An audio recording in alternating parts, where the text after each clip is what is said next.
Graça, misericórdia e paz da parte de nosso Senhor e Salvador Jesus Cristo. Amém? Nós vamos abrir nossa Bíblia, Salmos 111, versículo 10.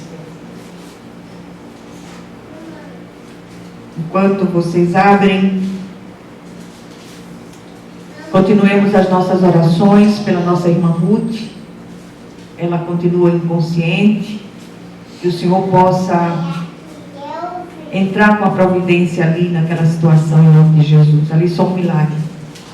Pastor Malta continua precisando de oxigênio, muito fraquinho, precisando das nossas orações. Que o Senhor faça a vontade dele naquela situação em nome de Jesus.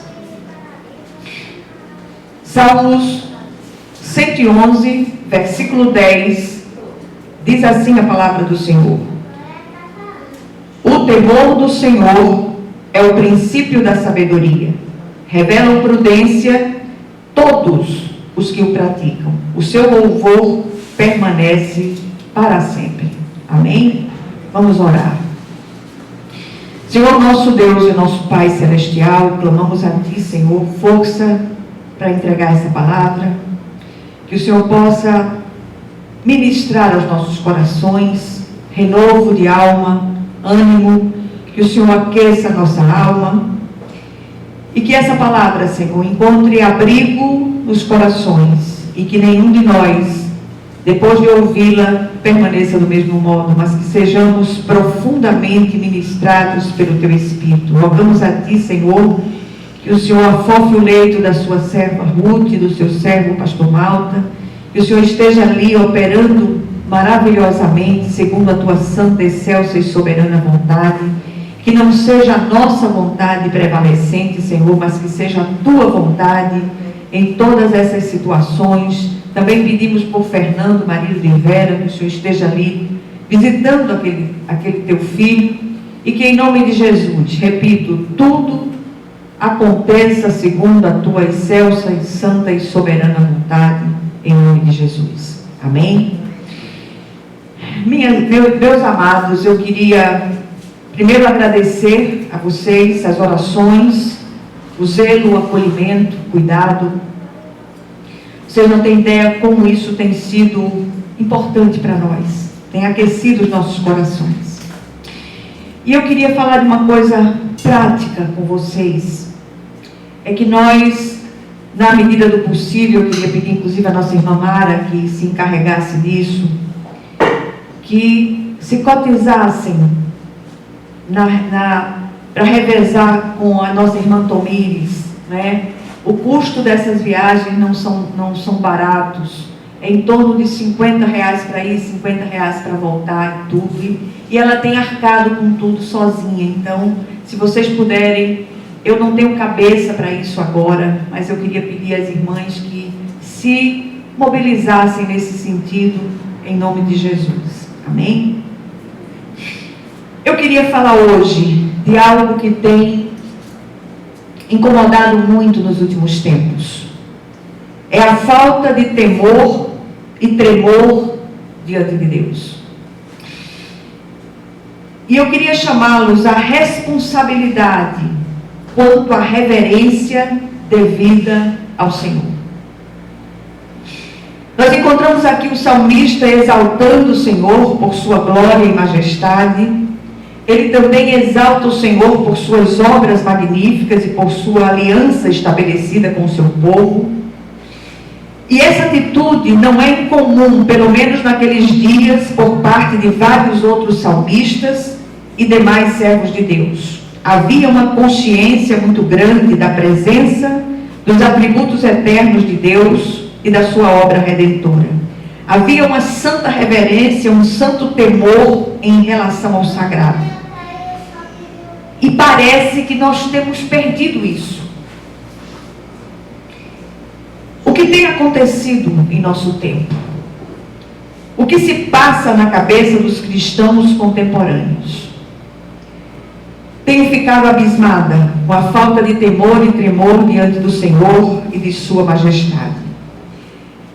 Não há um só lugar onde a gente possa estar ausente da presença do Senhor. Se a gente subir a montanha mais alta, o Senhor está lá. Se nós descermos ao abismo mais profundo, o Senhor também está lá. Então não há um só lugar onde nós deixemos de estar na presença do Senhor. O Senhor ou é tratado de maneira distante, ritualística, numa religiosidade árida, ou como um igual.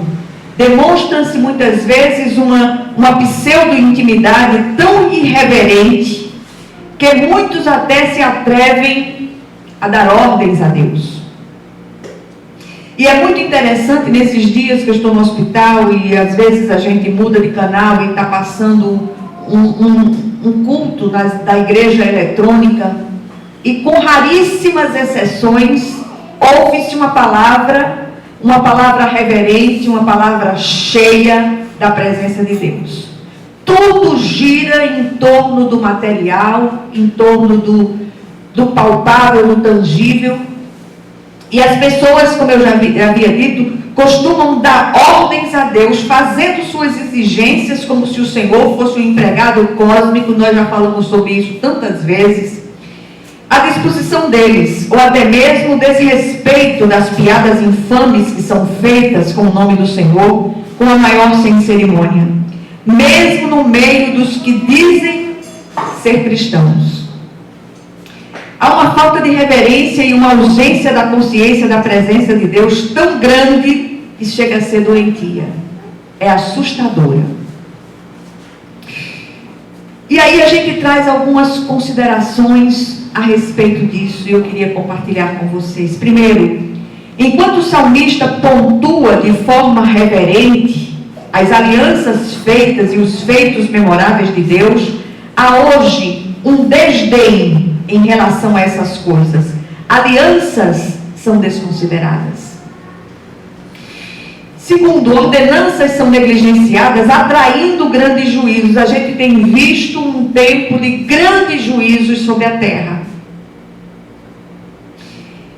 Olha-se para a liberdade da graça de Deus de forma irresponsável, como se esta fosse desculpa para pecar e Deus fosse um Papai Noel bonachão, pronto a passar a mão sobre a cabeça de suas crianças caprichosas.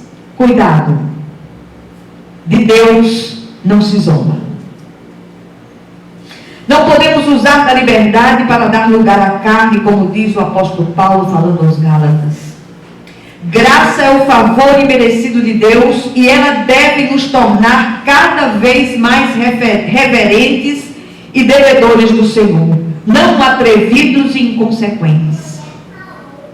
Em terceiro lugar, não nos esqueçamos, o Senhor não está apenas dentro das quatro paredes da igreja visível, mas em todos os lugares.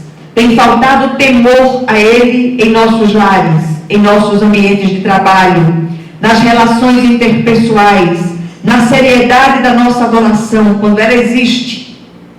Deus não tem sido priorizado na vida de muitos de nós.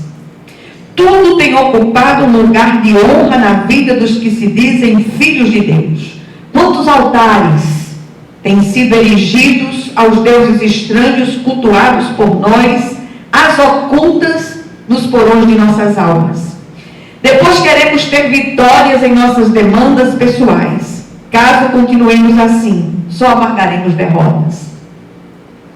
Nesses dias de hospital eu tenho falado e me relacionado com muitos servos de Deus, com muitas pessoas ali naquele hospital, da entrada até o apartamento onde está o pastor Malta, enfermeiras, serventes, pessoas da Copa, pessoas que chegam ali e tal, e elas têm sempre uma palavra de ânimo, uma palavra de encorajamento.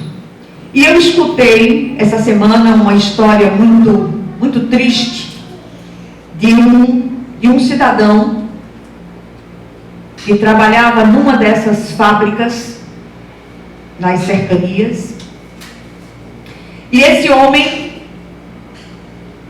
daquele tipo que vive jogando versículos bíblicos na cara de um e de outro. E ali, a pessoa que era chefe daquela situação perguntou: ele é evangélico? É a pessoa mais... é o testemunho pior que você pode ouvir. E todos aqueles trabalhadores, colegas de trabalho, deram o pior testemunho acerca daquele homem. E ele acabou sendo demitido, botou a fábrica na justiça, e quando foi para a audiência, o advogado tinha instruído ele de diversas formas, e ele, na hora que a juíza perguntou alguma coisa a ele, ela disse: por que o senhor quer voltar para a fábrica? Porque lá é muito bom. Porque lá eu ganho bem. Porque lá eu tenho um plano de saúde seguro. Ele acabou com a defesa do advogado dele. E o advogado passava a mão na cabeça assim: isso não é possível, né? Então ele próprio desmentiu tudo aquilo que ele estava reivindicando. Ele dizia que a fábrica era isso, que era aquilo, que era aquilo outro, e ele próprio desmentiu. E a gente tem visto hoje, minha gente, uma necessidade de pregar sem palavras. Que nós possamos, aonde quer que estejamos, que deixemos que as pessoas saibam que somos cristãos, e depois nos calemos e testemunhemos. As pessoas veem muito mais as nossas ações do que ouvem as nossas palavras. E isso é importante demais. E a gente tem insistido muito com isso nesse lugar.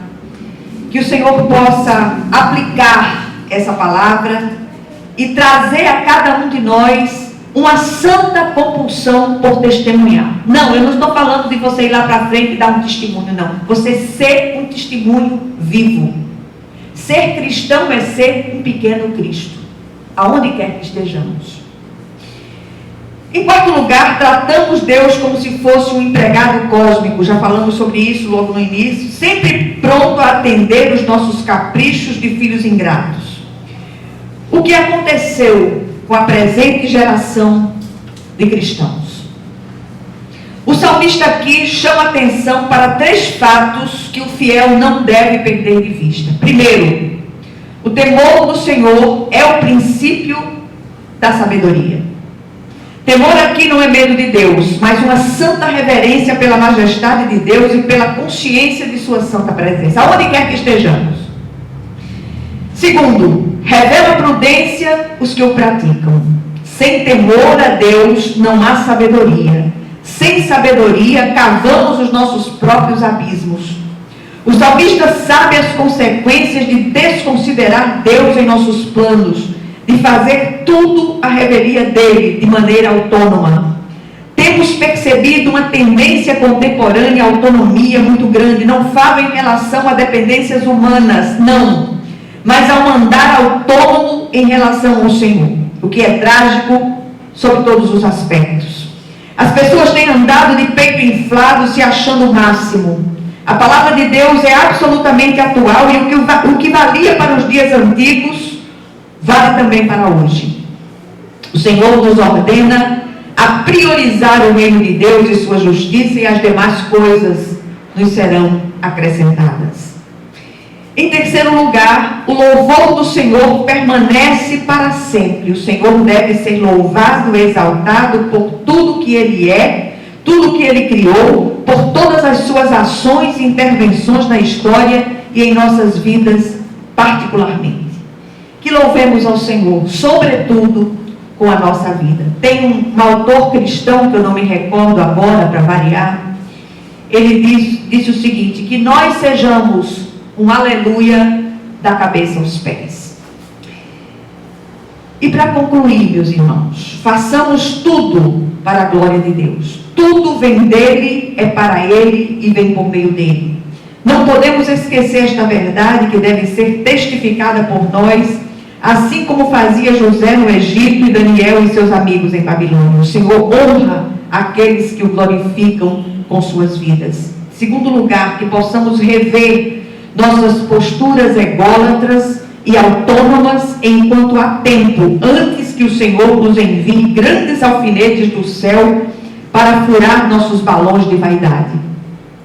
E por último, temamos e tremamos diante do Eterno, em nome de Jesus. Que a graça do Senhor, ela aplique essa porção da palavra aos vossos corações, em nome de Jesus Cristo. Amém.